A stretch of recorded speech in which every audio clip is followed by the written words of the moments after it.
एक गांव में रमेश नाम का एक आदमी अपनी बेटी रीना के साथ रहता था।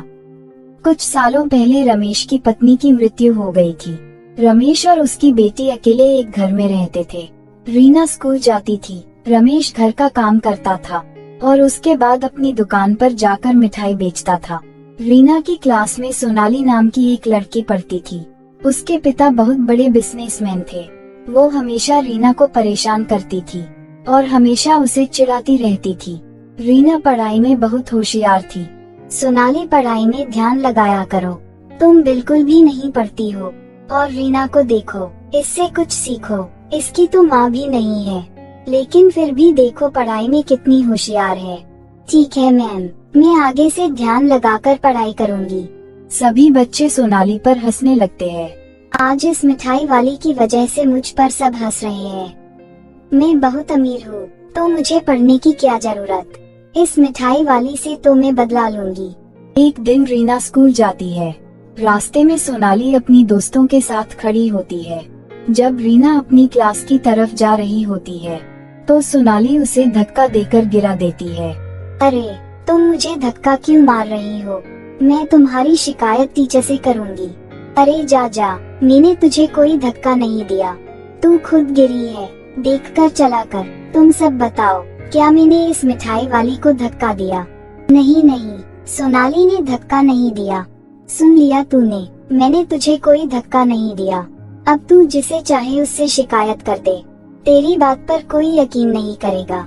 सभी बच्चे रीना पर हंसने लग जाते हैं। ऐसे क्यों देख रही है? मुझे खाएगी क्या? गुस्से में रीना वहाँ से चली जाती है। घमंड तो देखो इस मिठाई वाली का। तुम बिल्कुल सही बोल रही हो, हमें इसकी अकड़ निकालनी पड़ेगी। मैंने भी इसका घमंड खत्म नहीं करा तो मेरा नाम भी सोनाली नहीं। कुछ दिनों बाद सोनाली का जन्मदिन था। सोनाली के घर में बहुत सजावट हो रही थी। ओह वाह, कितनी अच्छी सजावट कराई है आपने डैड। आज हम बहुत बड़ी पार्टी करेंगे, हर कोई उस पार्टी को देखता ही रह जाएगा। तुम चाहो तो अपने दोस्तों को भी बुला सकती हो। सोनाली अपने स्कूल जाती है और सबसे कहती है, अरे सुनो सब, आज शाम को मेरे घर में मेरी बर्थडे पार्टी है। हम बहुत बड़ी पार्टी करेंगे, इसलिए तुम सभी आज शाम को जरूर आना। और तू मिठाई वाली, तू भी जरूर आना। ठीक है सोनाली, मैं जरूर आऊंगी। और हाँ, जरा अच्छे कपड़े पहन कर आना। अपनी न सही, कम से कम मेरी इज्जत का ख्याल रखना। शाम को रीना तैयार होकर सोनाली की बर्थडे पार्टी में जाती है। वाह, कितनी बड़ी और कितनी सुंदर पार्टी है। ऐसी पार्टी तो मैंने आज तक नहीं देखी। तभी वहाँ सोनाली आ जाती है। क्यों रीना हैरान हो गई ना? ऐसी पार्टी कभी जिंदगी में तो क्या तूने कभी सपने में भी नहीं देखी होगी। अब तुम आ ही गई हो तो अच्छे से खाना खाकर ही जाना। और हाँ, तुम जो ये गिफ्ट लेकर आई हो उसे बाहर कूड़े में फेंक देना। मुझे तुम्हारे जैसे गरीब लोगों से गिफ्ट लेना बिल्कुल नहीं पसंद। तुम घटिया और सस्ता सा गिफ्ट लेकर आई होगी जो मेरे किसी काम का नहीं। इतना कहकर सोनाली वहाँ से चली जाती है। थोड़ी देर बाद केक काटा जाता है। सोनाली केक लेकर रीना के पास जाती है। रीना, ये लो केक खाओ। रीना केक लेने के लिए हाथ आगे बढ़ाती है। तभी सोनाली जानबूझकर केक को नीचे गिरा देती है और वही केक सोनाली का कुत्ता खाने लगता है। ये केक तो नीचे गिर गया। अच्छा, एक काम करो, तुम इस केक को जल्दी से साफ कर दो। सोनाली, मैं गरीब हूँ, इसका मतलब ये नहीं कि मैं गिरा हुआ केक साफ करूँ। ज्यादा भाषण मत दे, समझी? आज मेरा जन्मदिन है। तू तो अपने जन्मदिन पर मुझे टॉफी तक नहीं खिलाती और मुझसे उम्मीद करती है कि मैं तुझे केक खिलाऊंगी, वो भी इतना महंगा केक। चली जा यहाँ से चुपचाप। मिठाई वाली कही की, देख लेना, मैं अपने जन्मदिन पर तुझसे भी बढ़िया और बड़ा केक मंगवाऊंगी। तू भी मेरे जन्मदिन पर जरूर आना और अपनी आँखों से खुद देख लेना।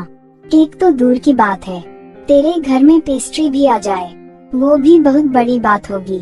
गुस्से में रीना वहाँ से चली जाती है और अपने पिताजी के पास जाती है। क्या बात है बेटा, इतने गुस्से में क्यों हो? पिताजी, सब लोग मेरा मजाक उड़ाते हैं। कुछ दिनों बाद मेरा भी जन्मदिन है। क्या आप मेरे लिए एक बड़ा सा केक और एक सुंदर ड्रेस लेकर आ सकते हैं? मैं भी अपने दोस्तों को दिखाऊंगी कि मेरे पापा भी किसी के पापा से कम नहीं है। आप मेरे लिए केक लेकर आएंगे ना पिताजी? बस इतनी सी बात, तुम चिंता मत करो बेटी, मैं तुम्हारे लिए बहुत ही अच्छा और बड़ा केक लेकर आऊंगा।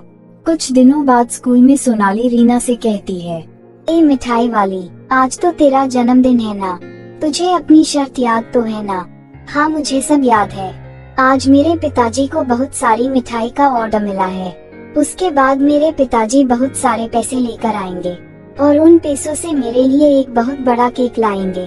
शाम को तुम भी आना और केक खाकर ही जाना। रीना के पिता बहुत सारी मिठाइयाँ बेचने जा रहे होते हैं, लेकिन वो मिठाइयाँ खरीदने वाला इंसान सोनाली का पिता ही होता है। अरे पिताजी, आपने क्या मिठाई का ऑर्डर दिया है? आप एक काम करो, उन्हें मना कर दो। ठीक है बेटी, जैसी तुम्हारी मर्जी। थोड़ी देर बाद रमेश मिठाई लेकर आता है। ये लीजिए भाई साहब, ताज़ी मिठाइयाँ, और मुझे मेरे पैसे दे दीजिए। अरे जा भाई जा, अपनी घटिया मिठाई यहाँ मत लेकर आ। मैं अच्छे और महंगे रेस्टोरेंट से मिठाई खाता हूँ। नहीं साहब, ऐसा मत कीजिए, आज मेरी बेटी का जन्मदिन है। मुझे उसके लिए एक केक और ड्रेस भी खरीदनी है। वो घर पर मेरा इंतजार कर रही होगी। ऐसा मत करो साहब। अरे भाई, यहाँ से चुपचाप चला जा, नहीं तो चौकीदार को बुलाकर धक्के मारकर निकलवा दूंगा। बेचारा रमेश अपनी मिठाई लेकर वहाँ से चला जाता है। हे भगवान, अब मैं अपनी बेटी की इच्छा कैसे पूरी करूँगा? एक काम करता हूँ, गली गली जाकर मिठाई बेचता हूँ। अचानक से थोड़ी देर बाद बारिश शुरू हो जाती है। हे भगवान, ये क्या हो गया? मेरी सारी मिठाइयाँ पानी में खराब हो गई है। अब मैं क्या करूँ? मैं अपनी बेटी से किया हुआ वादा कैसे पूरा करूँगा? रमेश वही बैठा बैठा जोर जोर से रोने लगता है। तभी वहाँ एक जादुई परी आती है। अरे वाह, इन मिठाई में से तो बहुत अच्छी खुशबू आ रही है। एक काम करो, ये सारी मिठाई आप मुझे दे दो। परी जी, ये सारी मिठाई खराब हो चुकी है, ये अब खाने लायक नहीं रहे। अरे कोई बात नहीं, हम परियों को ऐसी मिठाई बहुत अच्छी लगती है। तभी रमेश परी को वो सारी मिठाई दे देता है। बहुत बहुत शुक्रिया, लेकिन तुम इतना उदास क्यों हो? सब ठीक तो है ना? रमेश उस परी को सारी बातें बताता है। तभी परी अपने जादू से 2 केक लाती है, जिनमें से एक सोने का और दूसरा चांदी का केक होता है। ये लो, ये सोने का केक तुम्हारी सारी इच्छाएं पूरी करेगा और ये चांदी का केक तुम्हें बहुत सारी धन दौलत देगा। अब तुम्हें किसी से कुछ मांगने की जरूरत नहीं पड़ेगी। लेकिन हाँ, तुम मुझे ऐसी मिठाई खिलाते रहना, मैं हमेशा तुम्हारे पास आती रहूंगी। इतना कहकर वो परी वहाँ से चली जाती है। है जादुई सोने के केक, मेरी बेटी के लिए एक सुंदर सी ड्रेस दे दीजिए। रमेश के ये कहते ही वहाँ एक सुंदर सी ड्रेस आ जाती है और उस ड्रेस और केक को लेकर रमेश अपनी बेटी रीना के पास जाता है। रीना ये सब देखकर बहुत खुश हो जाती है और शाम को सोनाली और उसकी सहेलियां रीना के घर आती है। सभी रीना के सोने चांदी के केक को देखकर हैरान हो जाती है। फिर रीना खुशी खुशी अपना जन्मदिन मनाती है। इस वीडियो को लाइक करें और हमारे चैनल अनजान कहानी को सब्सक्राइब करें और अपने दोस्तों के साथ शेयर करें और ऐसी वीडियोस देखते रहने के लिए बेल आइकॉन को दबाएं।